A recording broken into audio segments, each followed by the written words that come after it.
Shalom, everybody. Welcome back to the Baal HaSulam's Matan Torah, more specifically, A Time to Act, with commentary by Rebbe Avraham Morechai Gottlieb. We're towards the end of A Time to Act, on the bottom of page 35. Let me just pull up the live stream in case there's any questions.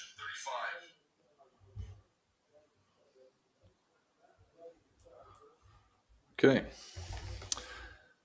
In the last class, we spoke about the great importance and exacting nature of the learning itself. So much so that the Baal HaSulam said, if one word of his writings is not understood, the whole thing falls apart. One cannot absorb and grasp all of the matters as intended without knowing precisely, word by word, what is meant to be relayed. Hence the importance of an authentic tradition, which is in essence what we're speaking about here in the Baal HaSulam's mission statement, being to combat the great inauthenticity of his generation, of inauthentic authors and disseminators of corrupted versions of the wisdom of Kabbalah. And of course, he felt it was time to act and go contrary to his way, as we'll see in the words here in today's lesson, to provide an authentic source for the authentic wisdom. We also spoke about the great owl.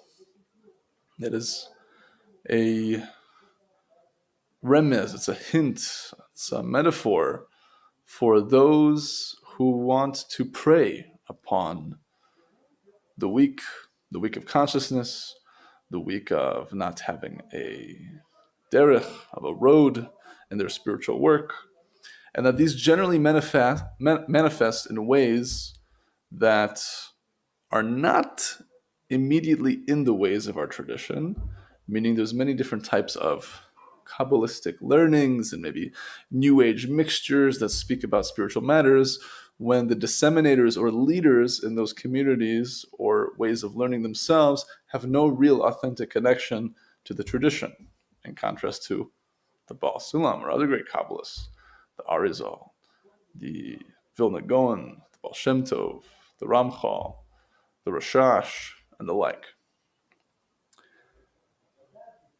So I added to that of how much more so we need to be careful and also investigate those who do disseminate and do have some authentic connection to the wisdom, but they themselves still have intentions that are personal and perhaps also corrupted.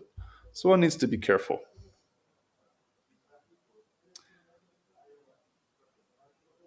The Baal HaSulam begins. Again, we're at the bottom of page 35, where it continues. And some of these people, meaning the greats of the generation that he was referring to, or who calls themselves the greats of the generation, or who are deemed to be the greats of the generation by the masses, and some of these people go as far as to set themselves on high, as would be fitting for the leaders of the generation, and pretend to know how to distinguish among the books of the ancient and early masters, so as to instruct the public regarding which book should be studied and which book is not to be dealt with, because it is full of imaginings, God forbid. For this, they're deserving of contempt and wrath. For until now, such discernment was reserved only for 1 out of 10 leaders of the generations. And today, ignorant fools abuse it. Wow. Not just leaders, not just anyone who has an opinion to themselves. 1 out of 10, we're saying 10 of the greatest of the great, and 1 out of 10 was able to make such discernments for the generation as what was proper to learn and how to appropriate oneself in their inner work. So the Rebbe Shita says here, the Baal HaSulam makes a sharp attack on some of those who are called the greats of the generation, and who make a show by giving rulings to the public regarding what to learn and what to teach, etc., thereby actually deserving contempt and wrath. These people know absolutely nothing about the inner meaning of the Torah, yet they even feign to lead the masses in these sublime matters. Even in worldly matters, it's seen that one who suffers from headaches would not go to a foot specialist. So why is it that in spiritual matters, people rely on rabbis who have no real knowledge of such things? At the most, they could ask these rabbis regarding some matter in Jewish law, halacha, which is in the area of expertise, but not, as is generally accepted today, that a person who has knowledge in the Talmud is thereby certified also to make rulings and give guidance regarding inner matters. And that could be fair to say that someone who is a master in the Talmud or halacha, Jewish law, let's say if we were to compare it to university studies, lahavdil, need to be a distinction, but just to use that as an example, if someone is going for their PhD in neuroscience, and it just so happens that on the way they had learned multiple things regarding the stomach and its details and intricacies and health. So they might know something. They receive things along the way of receiving their specialty. But even so, one would not defer to that individual if they needed a specialist in that matter. So too, in today's generation, because we are so far removed from the inner meanings of the Torah and that type of learning, teaching, and Masorah, tradition, so the leaders and educators in Torah institutions are mostly adequate in Talmud and Jewish law. And they might have picked up a lot on the way that would provide them efficient means to give guidance to individuals. But in terms of the deepest guidance that we're speaking about on how to relate to our inner work in a precise manner, not necessarily the case. Not so simple by the definitions that we see here. So more food for thought to imagine to ourselves who we have or desire to choose to be our leaders, counselors, guidance, individuals, and the like. There's also this faulty idea in the Torah world. The Rebbe Shita says that there's this notion that if everyone knew the Gemara like me, if everyone knew Aleph Shas and could finish the Talmud perhaps even multiple times, the Jewish people were holding at that level, then the Mashiach would be here. We would be in the redemption. But he says that's not what is written in the Zohar. Meaning to say, to actualize and manifest our most desired reality, which is redemption, Geula, which starts first and foremost within the consciousness of every single individual, and then creates waves collectively for us to get there as a nation, and therefore as humanity, then it's kind of a joke, unfortunately. In relation to what really needs to be done, it just doesn't hold. It's not relevant. The notion of if I have X amount of wisdom and everyone was like that, how perfect the world would be. Not the case. And it's a digression to speak about the notion of the Geula and Mashiach, but since we're on the topic, as this type of learning in the mission statement relates to the expediting, the desire to expedite and bring that inner transformation of consciousness, which would then create the global transformation of consciousness, that people pray for and desire Mashiach, the Redeemer. But the notion of it, at least in the modern Torah world, is that there will be new levels of peace, spiritual attainment, surely, and that we can kick our feet back, so to speak. But it's possible to argue that once that condition comes, being the condition of redemption of consciousness, being that we're finally free from the ego, which is enslaving us, that we can finally do true work. Meaning until now, we're performing an attempt to get to a refined state, hopefully, in order to serve the Creator and the other. And until then, it's a performance act. We're trying to get to the authentic level, the true level of doing it with proper intention, as opposed to for ourselves alone. So the Mashiach that people are praying for and wish would come immediately, it's not the Mashiach. The Rebbe said very strongly recently, he said that if Beit HaMikdash was built today, it would crumble in an instant. We don't want it to be built. We don't want the Beit HaMikdash.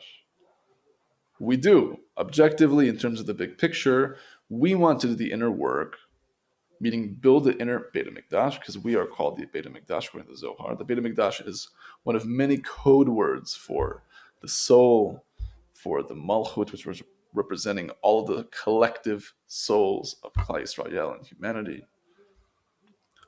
So to desire the Beit HaMikdash on a surface level, meaning, I want the temple right here, right now, it doesn't match reality, because we're so far from the desired refinement that the Creator wants us to be at, that if such a magnificent physical structure, which is only the effect of all the causes of the main thing, which is the inner work and the inner building of the Beit HaMikdash, that's first and foremost on all levels, it would crumble instantly.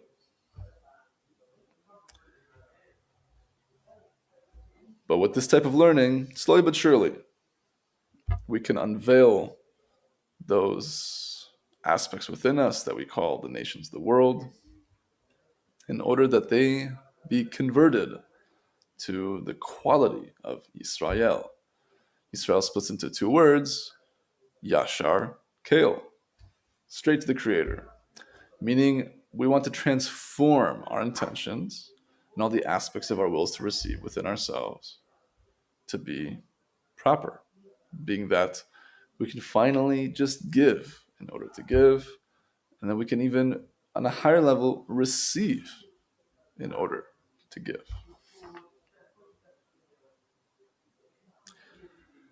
The Baal HaSulam continues, middle of page 36.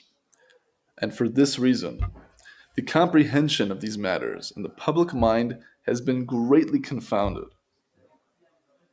Note, this is 100 years ago, give or take. How much more so today? With technology, and again, the thousands and thousands of publications that anyone can find with a simple Google search or an Amazon search. It's amazing to think about. And what's more, an atmosphere of disrespect has been created, says the Baal HaSulam. Everyone considers it enough to flick through this material in a spare moment in order to reflect and comment on these lofty matters. They hurriedly cover the entire exalted world of wisdom and the authentic soul of Judaism in a single swoop, like the angel Gabriel, and then arrive at conclusions, each according to his current state of mind. And these are the reasons that have caused me to behave contrary to my usual rule. And I have decided that it is time to act for God, to save that which can still be saved. So I have taken upon myself to reveal a certain measure of the authentic wisdom of Kabbalah in order to disseminate it among the populace.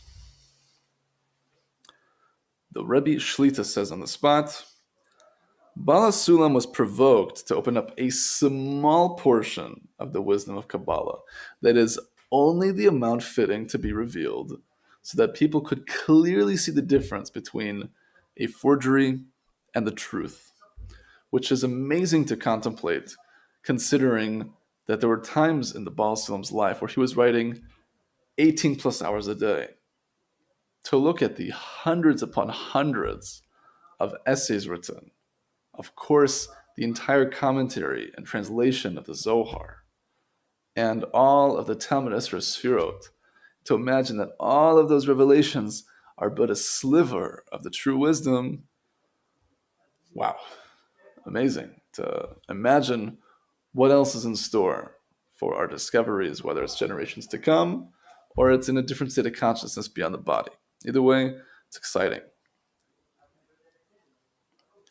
He continues, in recent times, this wisdom is very urgently needed due to the inability to maintain a minimum of the Jewish way of life without the light of the inner meaning of the Torah.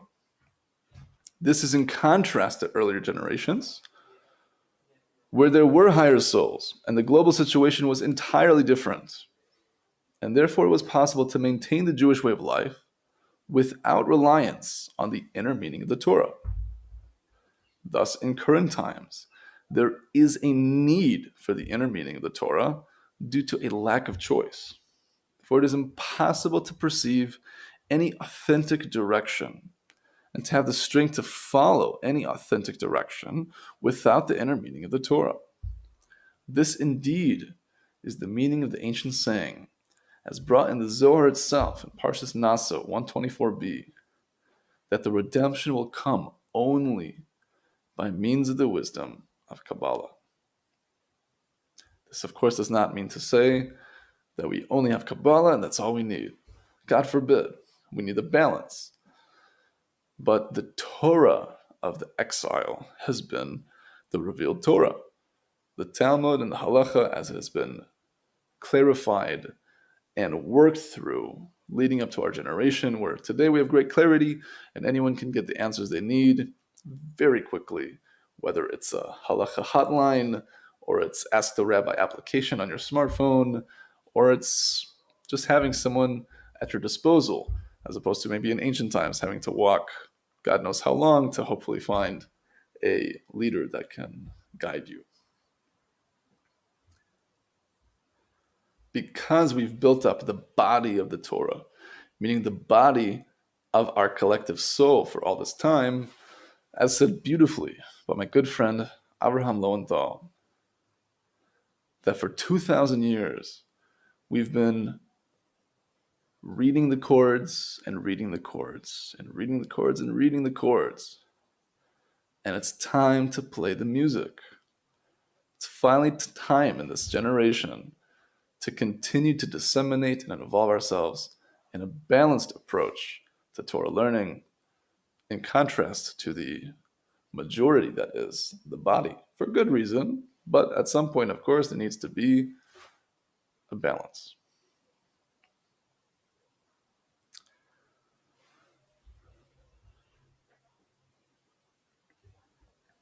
Hi, Tzila. Thank you for your question. The question is, would you recommend Giving, which is what we're reading here, as a first introduction book to a newcomer? Are there other books you can pair with it? Surely this is an amazing introductory book for anyone who wants a taste of the philosophy and worldview that is the authentic Kabbalistic path. And it's important to note that the learning here is not Kabbalah itself. There's different aspects of Kabbalah that can be compared, havdil, to important to make a distinction between, let's say, in secular learning, humanities and the sciences. There's a science portion of Kabbalah that's very mathematic and exacting, that has to do with different processes of the soul and different levels of consciousness between worlds, spheres, and the like. And then there is the humanities, which has to do with our inner work, the service of the Creator and others. And of course, we need the balance of the two. And to balance Giving with another book, there are free PDF downloads. Should be in the link in the description of the video, actually translated by my friend Avraham Lowenthal, who I quoted just a couple minutes ago.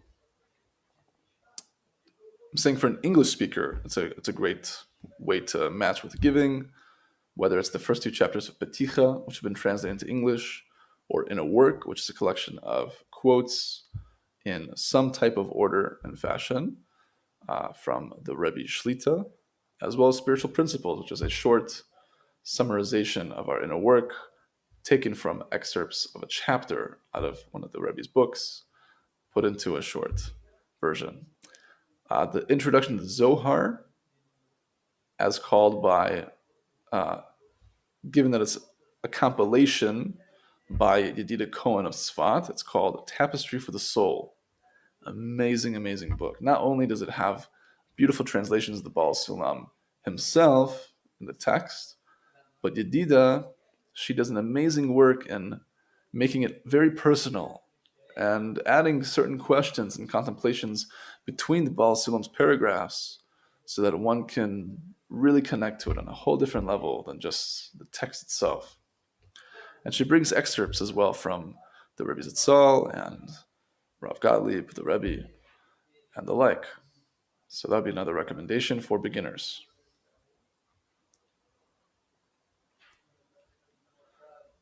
What is to say and not to say when telling what Kabbalah is? I don't quite understand the question. Meaning, if someone was to ask what Kabbalah is, what to say and what not to say. Rebbe Aryeh Kaplan Zitzal, who is a very published translator of great works from Rabbi Nachman, and has also quoted Rav Ashlag, the Baal HaSulam, within his works. He says that Kabbalah can be described as the Jewish tradition with a capital T, because it's the primary thing of our tradition. All of Judaism as we know it, whether it's the laws and what we do practically day to day, is all rooted in the spiritual principles and roots that we learn in the Kabbalah.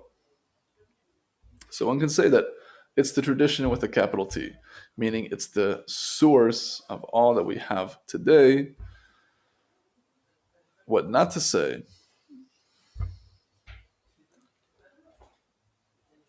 Good question. Depends on the context.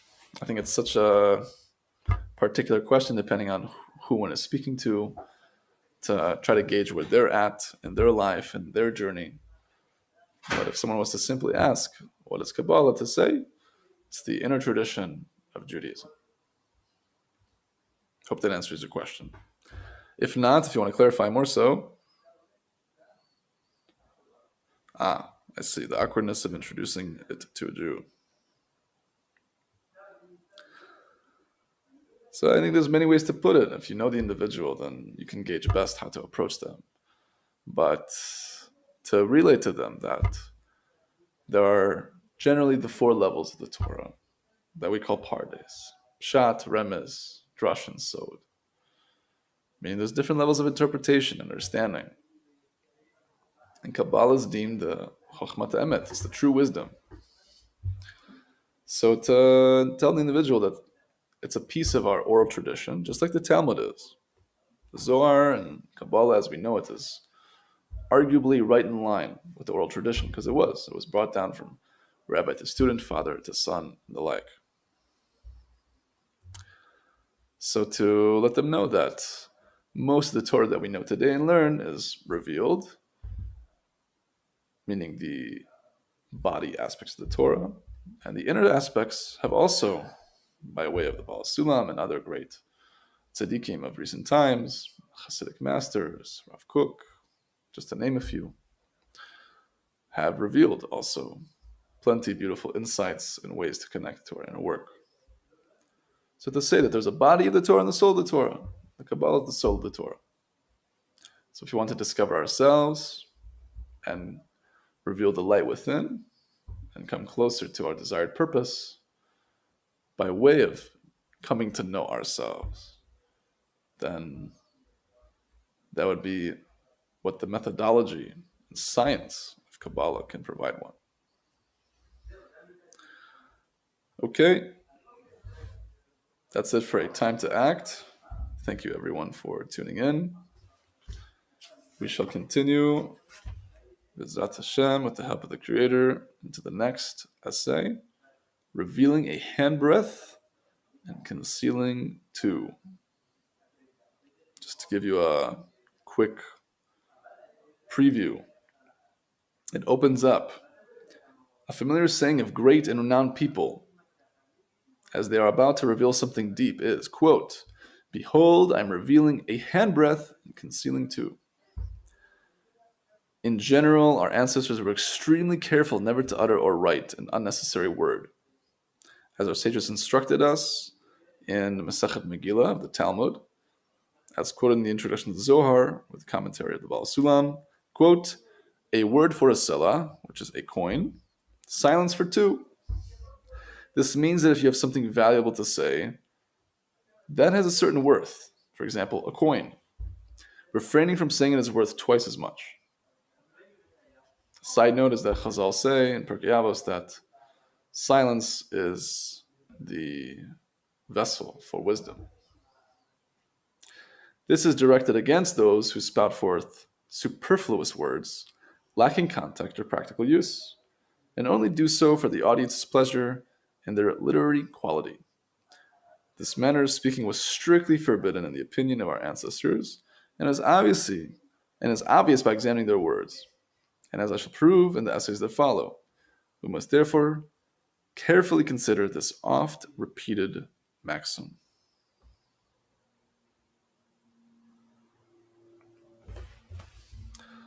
Just a preview into what's to come, which I think is a very important idea because there's so much to be revealed, even though the Baal HaSulam clarified that it's only a sliver of all of the wisdom, that even so, the words had to be carefully chosen, as it's so valuable. And for every word revealed, there's arguably at least two that were hidden, hence the quote of such little being revealed in actuality. I look forward to learning that with y'all. So I'd like to go live at this time. I think right before the Rebbe's shir at 6 o'clock is a good time for more people to tune in. That was my accounting, but it's not a guarantee. I'd like to be more consistent as far as the time goes. But in any case, if you want any other clarification or information, please feel free to contact me. My email is also in the description of the video. It's Polinovskiy at gmail.com. AdamPolinovskiy at gmail. You can ask me questions on anything as it pertains to the learning or it pertains to books and the like. And surely I can also relay the questions to the Rebbe, who is the real spiritual master. I'm just reading from the book. Tov. Thanks again. All the best.